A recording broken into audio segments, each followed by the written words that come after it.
বড় দুঃসাহস!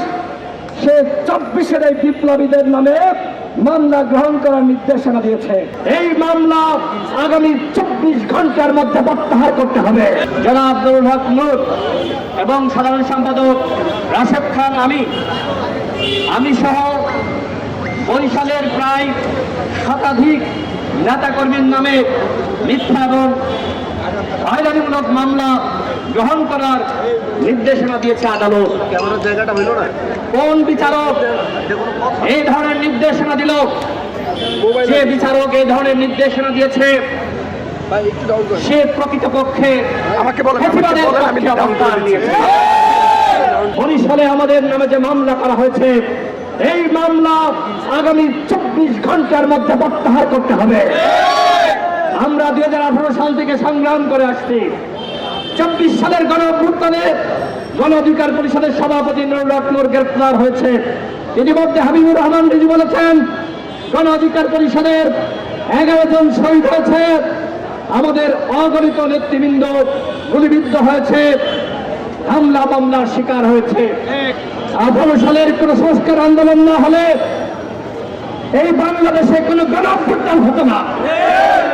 এই 24 সালে এবং তার আগে যদি আমরা ধারাবাহিকভাবে আন্দোলন সংগ্রাম না চালাতাম, এই বাংলাদেশে গণঅভ্যুত্থান হতো না।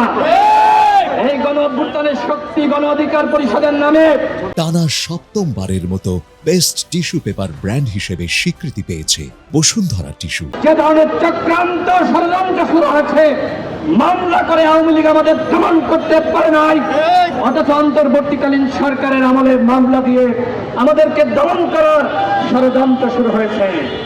আমাদের স্পষ্ট কথা, এই সকল মামলা হামলা গণ অধিকার পরিষদ ভয় করে না।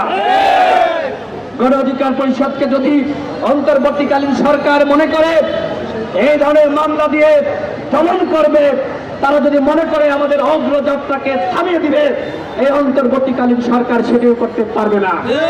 কেন আমি সরকারের কথা বলছি? কারণ এই মুহূর্তে অন্তর্বর্তীকালীন সরকার ক্ষমতায় রয়েছে। এই যে স্বরাষ্ট্র উপদেষ্টা, তিনি কি করছেন?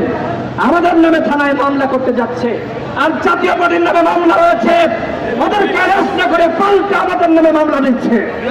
এটি অত্যন্ত ন্যাক্কারজনক। আমি নিজে আইন উপদেষ্টাকে ইতিমধ্যে জানিয়েছি যে বিচারক, যে ম্যাজিস্ট্রেট এই ধরনের মামলা গ্রহণের নির্দেশনা দিয়েছে, তাকে বরিশাল থেকে অবশ্যই প্রত্যাহার করতে হবে।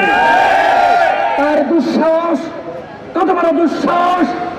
সে 24-এর এই বিপ্লবীদের নামে মামলা গ্রহণ করার নির্দেশনা দিয়েছে।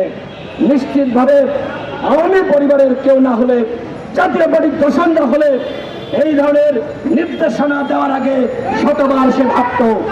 যেহেতু সে ভাবে নাই, সুতরাং আমাদের ভাবার সময় নাই। 24 ঘন্টা সময় দেওয়া হলো, এর মধ্যে অবশ্যই এই ম্যাজিস্ট্রেট নামদারি জাতীয় পার্টি আওয়ামী লীগের দোষর, তাকে প্রত্যাহার করতে হবে। এবং একই সাথে আমাদের নামে যে মামলা করা হয়েছে সেই মামলা প্রত্যাহার করতে হবে।